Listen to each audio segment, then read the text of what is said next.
And guys, good morning sa inyo lahat yan. For today's video guys, nandito pa rin ulit tayo ng paulit-ulit sa kasa ng Premium Bike San Jose Occidental Mindoro. At for today's video, kung matatandaan ninyo kahapon, pinag-usapan natin yung Smart Edition ng ating Honda Click. So ngayon ang atin namang pag-uusapan na tatalakayin ay yung kanilang standard variant. Eto guys, bagong deliver lang to, kulay-kulay puti. Ayan, kulay white yan, standard edition natin ng Honda Click version 4. Dito sa video na to guys, ipapakita ko sa inyo yung actual inclusion ng unit, yung kabuo, ang itsura niya. Siyempre hindi mawawala yung mga presyo yan at mga galawan yan. Para doon sa mga nagbabala kumuha ng motor na Honda Click version 4 ngayong 2026 ng Abril.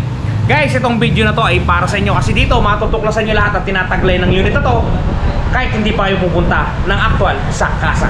Okay guys, bago natin banatan yan, bago natin tirahin ka rin, syempre, intro muna tayo.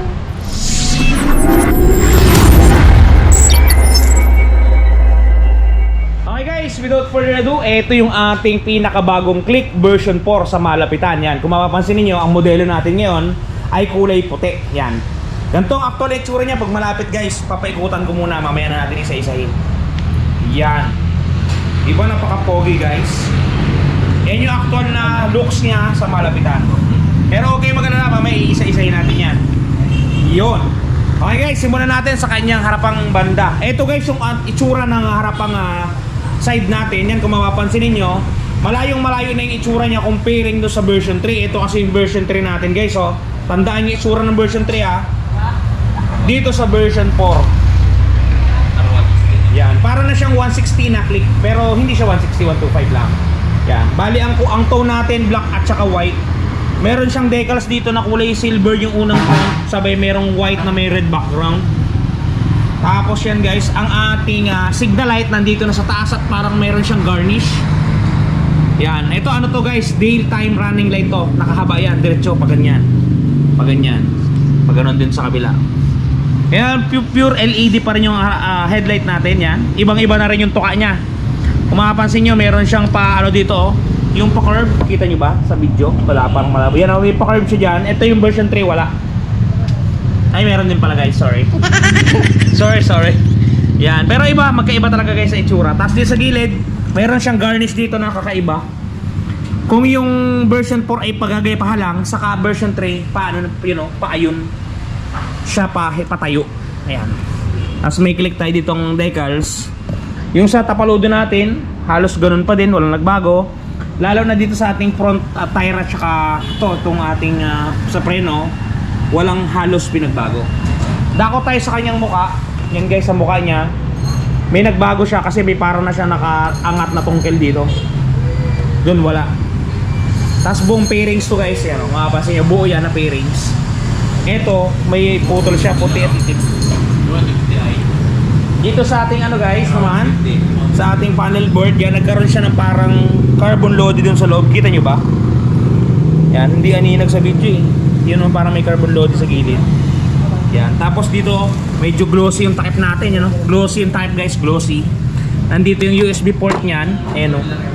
Nakaabang yan guys kung anong gusto nyong paggamit. Yan. May bulsa rin sa kabila, ganun pa din. Di susi ito guys kasi standard variant lang to. Hindi nagbago yung susi niya, ganun pa rin sa dati. Yan, ito yung susi niya. Tapos, ito pa guys, meron pa tayo ditong mga bagong pasabog. Hintayin-hintayin nyo lang. Yan, dito medyo nagbago yung itsura niya. Dito yung mga pack-carb niya dito nagbago. Tapos ito guys yung pinagbago niya. Kung mapapansin nyo, yung cover ng baterya niya dati, ito, dito muna tayo sa dati. Yan. Napapansin nyo ba? Walang sungkitan yan pag bubuksan nyo yung takip ng battery. Ngayon, meron ng sungkitan guys. Ayan o. Napansin ko to kanina. Yan o, meron na siyang gap dyan na maliit. Sungkitan natin yan pag tatanggalin itong takip. Ano? Pero pag bibili kayo guys ng Honda Click, kahit anong variant pa man yung bibili ninyo, bilhin nyo ng pot matting, rubber matting dito, para hindi ito pasukin ng buhangin o kung ano pa mang papasok dyan. Tapos ito yung side nyo banda guys, napakaganda. Meron na siyang design dito na parang tatlong garnish na kaliskis na ewan ko ano to. Tapos ganyan yung side nya, ganda ng kombinasyon, black, red, tsaka white. Dito walang masyadong pinagbago guys sa ating mga gulong, tambutso, tsaka dito. Pero dito malaking pinagbago sa kay rear. Mayroon na siyang pahubog dito. Dati kasi medyo maliit lang, hindi masyadong pansin na yun. Kita nyo ba? Lapit ko. Ayun yung version 3 guys. Makipot lang yung kanyang kanal. Ito malaki na. Tapos mayroon ng parang dalawang sungay. Turbo daw yan. Tapos may kumakain pa ng... May kumakain pa ng... Ako yung version to ni Joshua Garcia. Yan ako kumakain ng ice cream sa basong. Parang dito lang eh. Ayan guys, ito yung kanyang taillight. Ito yung pinagkaiba niya. Pure LED na to. Maganda to pag nakailaw. Ganto siya pag nakailaw guys. I-clip ko na lang yung video clip natin nang naka-activate siya. Yan, ganyan yan. Yan. Yan guys, so yun ang kabuuang unit natin. All in all, yun ang kanyang mga galawan. Doon naman sa kanyang mga accessories, eto guys, buksan natin. Yan. Nasa U-box guys. Una sa lahat, gantong itsura ng kanyang battery. Meron po yung tatak na Honda. Kung mapapansin ninyo, Honda Yuasa, malaki siya. Yan. Sumunod po, ito po yung kanyang cover sa baterya. Meron po tayong kasamang tools, positive at saka negative screw. Ito, tapos pantanggal po ng spark plug. Ayan. Sumunod, meron po tayong owner's manual para meron po kayong babasahin pag naibili nyo na yung unit.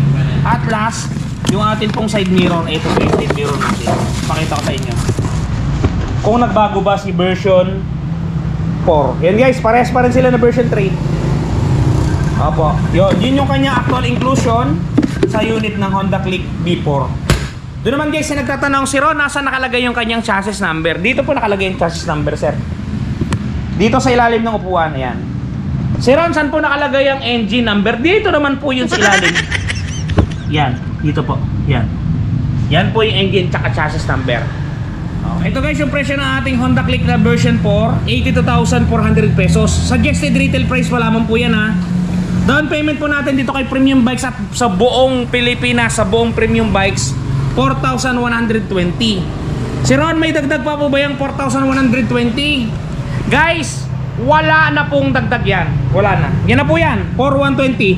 Pag may nagpadagdag po dyan guys, ay delikado po yun. Baka po yun sindikato. Pero wala po talagang dagdag yan, 4,120 lamang po yan. Ang monthly po natin pag nag-down tayo ng 4,120 sa isang taon, ito po, 9,105, screenshot nyo. Sa dalawang taon, 5,356. Sa tatlong taon guys ay 4,131 na talaga namang may nangyayari na. Yan guys. Pagka rebate naman, ito yung rebates natin. Ito yung rebates ng Premium Bike sa buong Pilipinas din to guys. Sa buong Pilipinas to guys, walang naiiba. Sa 1 year 500, sa dalawang taon ay 600, sa tatlong taon ay 700 pesos. Yan guys, screenshot nyo ang presyo ng ating Honda Click version 4 standard. Yan guys, yun yung kabuuang unit natin na makaabil ninyo, na makukuha ninyo pag kinuha nyo dito kay Premium Bikes. Kompleto yan, walang labis, walang kulang, sapat para sa inyo, talagang may nangyayari na. Doon naman guys, sa mga namumblema, kasi hindi natin may iwasan yan, bago yung unit natin. Siyempre hindi natin maiiwasan may inggit o kanam, magagasgasan. Kunwari, magagasgasan yung kulay niya. Eto guys, panoodin ninyo, touch paint ni Wash Body, nakakabura ng mga problema yan. Ito, lumalabas yan dito sa side na to guys i-click nyo na lang para makabili kayo. At eto na guys, ang touch paint ni Wash Body. Di ba napakaganda? Ganto ang packaging yan pagka mabibili ninyo. Eto yung polishing cream, eto yung surface cleaner, eto yung mismong touch paint. At may kasamang pre-yan na pen brush at meron niyang instruction kung paano gagamitin. Eto guys, kung makikita ninyo, ganito siya i-apply. Una, pahidan ninyo ng polishing cream para makinis ninyo yung lugar o lokasyon. Sprays ng surface cleaner. At syempre, i-apply natin ang ating touch paint. Yan. Isulat nyo lang ng pen niya at talaga namang matatakpan ang mga gasgas ng inyong unit. Bili na kayo guys, touch paint ni Wash Body. Yan guys, napaka-quality at napaka-good item ng touch paint ni Wash Body. Kaya kung ako sa inyo, i-try nyo na. Dito lumalabas yan guys sa side na to. I-click nyo na lang, i-ready ko na para sa inyo para hindi na kayo maghanap pa. Doon guys, sa mga gustong kumuha ng Bayacash, ng Click, available yan kay Premium Bikes. Sa gustong kumuha ng hulugan, available din yan kay Premium Bikes. Magdala lang kayo ng isang valid ID at proof of income pag hulugan. Pag cash naman ay isang valid ID lamang. Bakit po hihingi pa ng valid ID pag ika-cash? Siyempre po, i-re-restore natin yan. Hindi naman po natin pwedeng i-restore yan na ibibigay lang natin ay pangalan ninyo na nakasulat sa papel. Hindi po, kailangan po ng valid ID. Okay? Yun guys, hanggang dito na lang po ang video natin. Ingat po kayo palagi at palagi po kayong magpapakasaya. Okay, hanggang dito na lang. Bye-bye.